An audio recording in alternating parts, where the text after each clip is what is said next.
if you can tell, but I'm super excited for this video. It has been nearly 2 years coming. So this is my donor, Keisha Nicholson. Keisha, Wrong. Huh? Keisha Collins.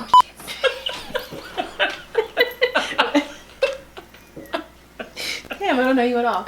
Okay. It's my best friend. Sorry, she got married. My bad. Okay, so reset. So this is my friend Keisha Collins. Let me introduce myself.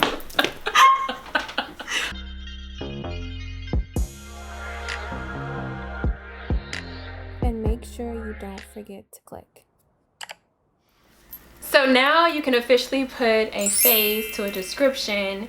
This is actually, I'm gonna let her introduce herself, but before I do have to say that this is a friend now. I actually did this math in the car.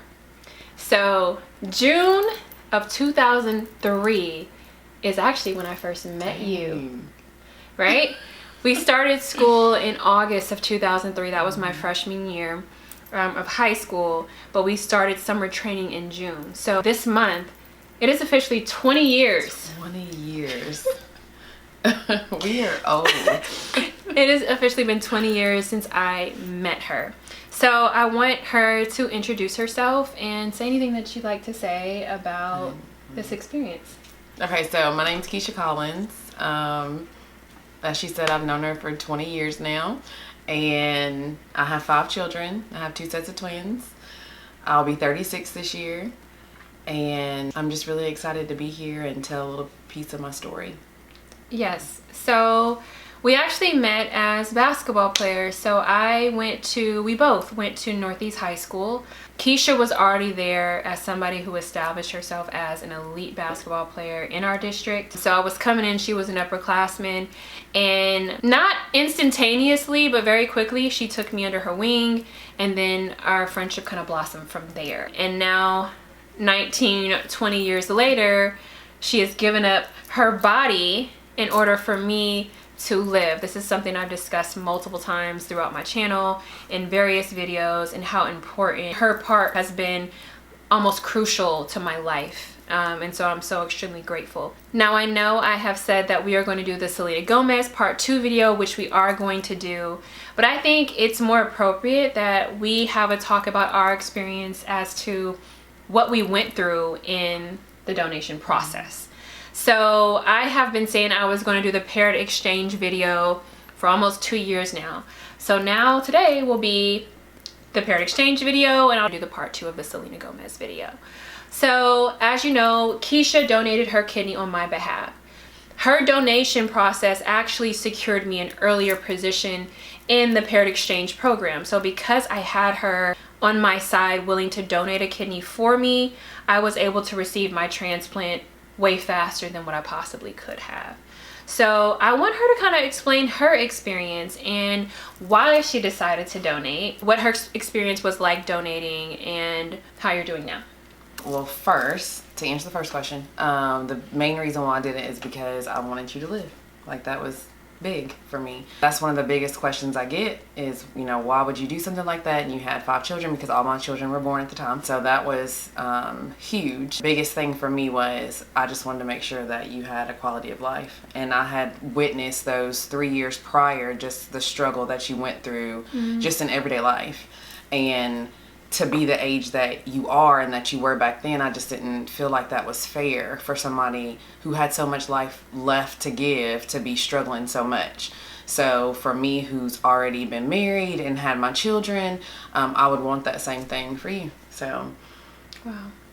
I've spoken about how, like, in a circumstance like that, like, what can you really do to say thank you? Because the gift of life, what is there? What bigger gift is there? Obviously you birth your kids, that's the gift of life, but somebody who is willing to put themselves through a process to save my life. And I say that if the roles are reversed, that I would like to do the same, but like genuinely I don't know what that is. I know what it means to receive that. So I know how pertinent and important it is for somebody to do that. So because I've had this experience, without a doubt I'd do it, because I know what it means to receive. But for somebody who's not experienced what I've experienced, and you still choosing to do it just from the kindness of your heart, there is no words to really say thank you. It really isn't. So post-transplant, you did have like a couple of complications. I just had one issue. Okay. I went in on a Wednesday and had the surgery done and was released on Friday afternoon and decided to go to work on Monday. And I'm a director at a child care center, so it was, I'm just gonna go in, sit down, it's fine. And then by Tuesday morning, I just felt off. Like I was in a lot of pain, could barely walk. I still went into work, and then halfway through the day, my boss was like, oh, you probably should, go home. And when I stepped foot in the door, I was like, something's not right. And so my grandfather and his wife came and picked me up and took me to Vanderbilt. And I was in excruciating pain, couldn't figure out what was wrong. But the process of removing my kidney, they went through my C-section scar. And so I had my last 2 births with my twins, I had 2 C-sections. So I'm thinking, oh, if we do it that way, I don't have to have another scar. So when they went through my C-section scar, I'm not thinking, okay, that's another C-section basically. So the scar tissue from all of those procedures was bumping up against my bladder, which caused my bladder to have spasms. And that the only thing that took the pain away was like Dilaudid pain medication and muscle relaxers.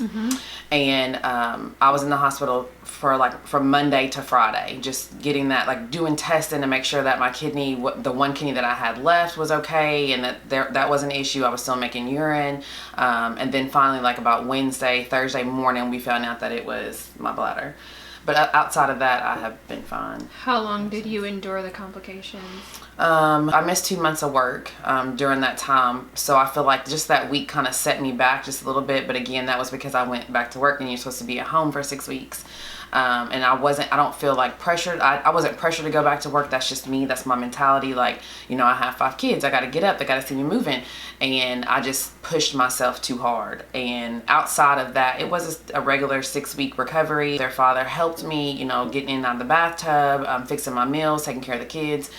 So I feel like it was a typical 6-week process, healing. And then after that, I was able to get released and go back to working out if that's what I wanted to do, just taking it slow. But it wasn't too bad.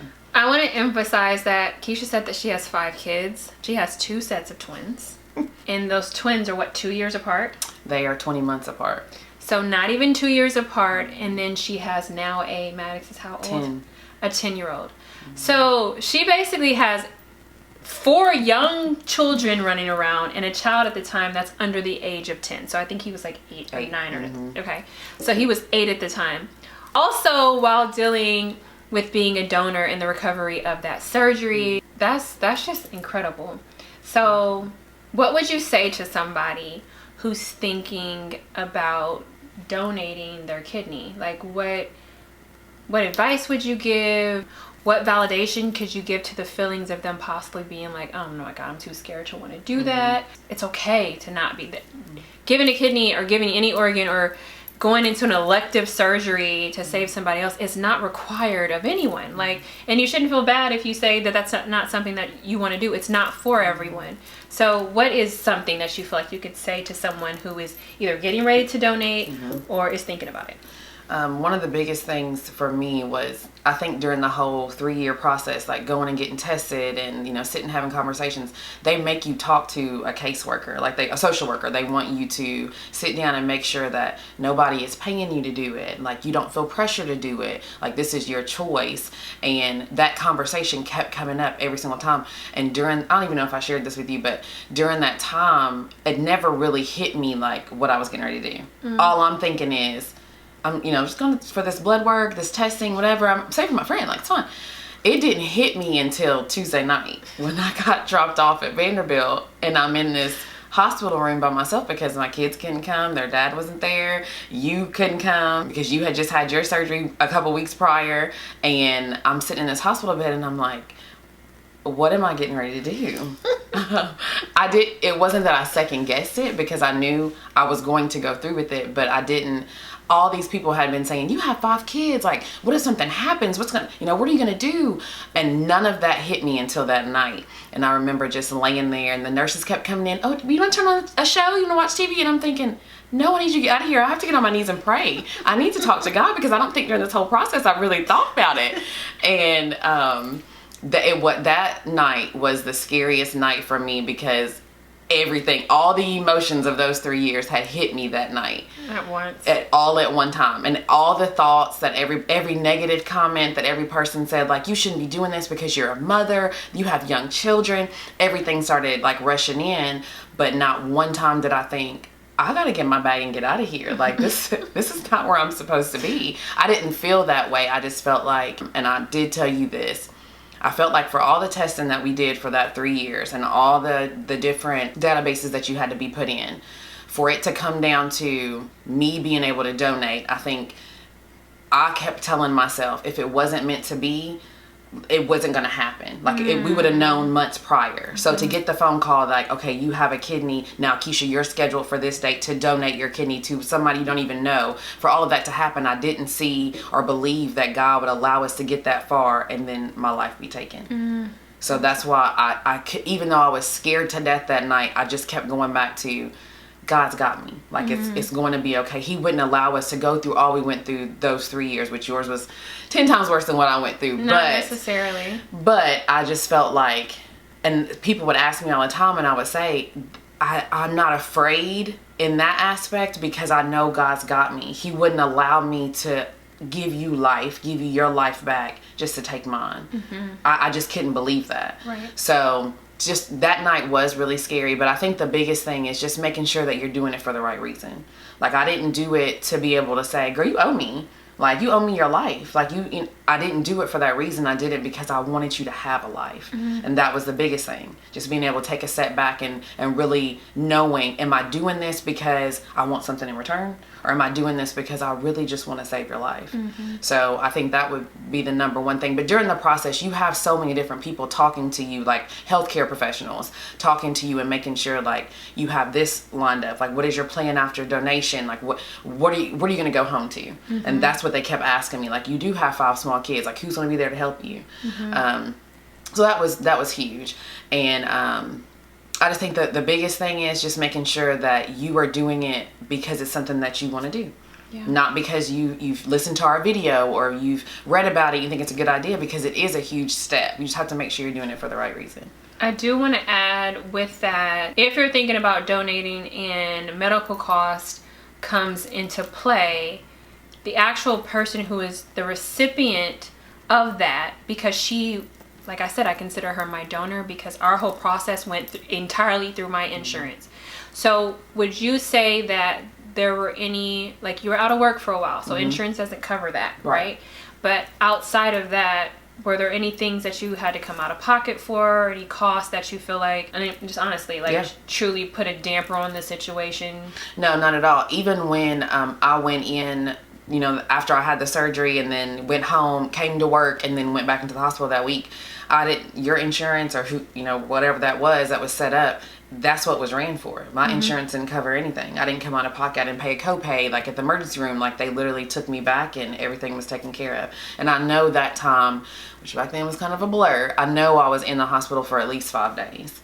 So I didn't come out of pocket for any of that. And at the time, the job that I had, which I still worked there, they were gracious enough to give me my paycheck every week. So, like, that was huge too. I didn't have that burden of having to worry about that. So I do think that's something else that you do have to think about. Which I didn't know that's what was going to happen at the time. That was something that was gifted to me throughout the process.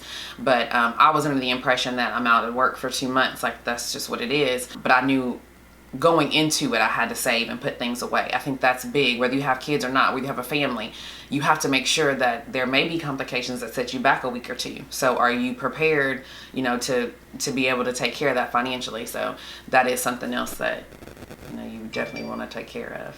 So I haven't really gone into the explanation of what, like, the paired exchange is. So as we said, Keisha donated a kidney to someone on my behalf. So that's what the paired exchange is. It is a nationwide database that creates its own algorithm for the matches. So my actual donor, the man that I received a kidney from, he just walked into a hospital, I think it was from Michigan, and said, I want to donate my kidney. Because he didn't have anybody that he was specifically donating the kidney to or donating the kidney on behalf of, it went into the paired exchange program. So when they do the algorithm to see like who would be the best possible option, as somebody who has somebody like Keisha who's willing to donate a kidney, it's a 2-for-1. Not only was my life saved, but because I was on that list and had somebody else's life was saved. And our particular case went down 8 different groups of people. So because that one man walked into a hospital, 8 people got transplanted. And what we learned after that was that is probably the longest chain that there has been in the US. Yeah. And they wanted to document it. And if you're familiar with this story and you feel like you may be a part of it, it's me. And this is Keisha. But yeah, it was a part of something huge. And whoever my donor was, he walked in with a giving heart, a giving kidney. He walked in with a giving heart to say, I'm going to do this for whoever it saved. And it was me. And because I had somebody who was just as giving as she saved someone who had somebody who saved someone who had somebody who saved someone, all the way down to 8 people. So that is what the paired exchange program is you can enter it if you have somebody willing to donate on your behalf. You will be entered into a nationwide database. And this is something that's only been around, I think, the last 6 or 7 years. They have really established where you can do it. And although he was in a different state, we were across many state lines. The way they have it formulated, they put that kidney, like she did, she went through the surgery, she gives her kidney, they put that kidney on ice, and it's on a flight, and it's there, and I think they put a tracker on it to make sure they're watching it, that it gets there in perfect form, and then I'm already on the table, on the operating table, waiting. So as that kidney's in the air, they're prepping me in my hospital so that as soon as it lands, they're immediately taking over to make sure the kidney goes in me immediately as possible. If you hear it's around the 4th of July fireworks. And we're in the South and people are still popping fireworks. So yes, is there anything else about the paired exchange that we think we should talk about? Well, one thing I was going to mention about, having the kidney on ice, I do remember after I had come out of surgery, they wanted to make sure that my one kidney was making urine, but I remember a nurse or somebody coming in and saying, your kidney went in just fine. Like she did great. Like she's making, like her kidney, that kidney's making urine. And like everybody was so excited and celebrating, and that they don't tell you who it is, but I thought it was so cool that I knew that it was a woman. I'm pretty sure that she was in Michigan too, which was weird. Maybe I'm saying Michigan because I know she was in Michigan. Okay. And she, whoever it is, as soon as she got it, it went in. And I don't know, obviously, if she rejected later on, but that day it was a huge celebration because you go into it not knowing. Like it's not like, oh, I'm donating my kidney to this person, it's going to work. I could have easily donated to her and they could have came in and said, it didn't work, like her body rejected it. And that's something else that they talk to you about as well, because that's huge. Like you may feel like you failed, or now I've donated this kidney for no reason. Obviously it saved my friend regardless, but that was still like a huge weight too that they talk to you about, because you don't know. You don't. And it works the same with me. I could have received this kidney. It worked for a little bit. She donated a week later, and then that kidney that I received could have been rejected and failed, and she would have donated this kidney to somebody whose life would possibly been saved. We're not in contact. I'm not in contact with my donor. She's not in contact with who she donated to, because that's part of the paired exchange program. I think there is the option if the person who receives the donor wants to know, and vice versa, but I think it starts with the one who received wanting to know first to create that communication. It can happen, it's possible, but typically it is a very anonymous exchange. Yeah, that's a paired exchange. This is my beautiful friend first. This is like family. 20 years is absolutely insane to me. Like that's crazy. So crazy. Yeah, 20 years is absolutely insane to me. A whole husband later and 5 kids later, and here I am. Me and a kidney. Me and a couple kidneys. I got as many kidneys as you got kids. You do. So yeah, this is something I wanted to introduce. This is going to be a 2-part video. So we are going to transition next into the Selena Gomez part 2 video, as now you know this is my friend who risked her life ultimately to make sure that mine was saved. And here we are by the grace of God. As you can tell, we're both very spiritual people, alive and well and thriving. I've said this to Keisha many times, but I'm gonna say it on camera in front of you guys. I love you. I love you so much, and I'm so eternally grateful for everything that you've done, what you went through. You know, I love you and I love your babies. And our friendship was solidified years ago. Oh yeah. But it's just a different type of bond that is created behind something like this. Definitely. So, any last words for the people on this video? Because we're heading right into the next video. We're gonna do another video. No, I mean, I think that this was an amazing opportunity, and it was never huge for me or a big deal for me to come out and say like what I did. I always left it up to you. But I love speaking about it. I love talking about it. I love answering questions about it. So I look forward to any comments that you guys leave. So yeah, please guys, you know I love comments. But if you're watching this, you're thinking about being a donor, leave any questions below. Keisha is active on the channel. I am going to be hosting with my membership a Zoom, so for those of you who are looking to be a donor, well, I'm going to bring Keisha on as a guest speaker anyway, just so she can talk to the people. But if you have any questions, if you know Keisha, which I'm sure doesn't mind answering them, write them below. If you're watching this and you're dealing with anything chronic, illness, kidney, anything, just please like, comment, subscribe, turn on your notification bell so you are aware of any time that I post a video. I love you guys. This video is going up, I know it. The channel is growing tremendously, and I just appreciate you. I'm gonna see you in a hot second because we're going right into the next video, but I love you, and I will see you in the next video. Bye guys. Let's do it again. Okay, everybody dance, everybody dance, everybody dance, and freeze. Mikey, you're out. No. Yeah, you're out.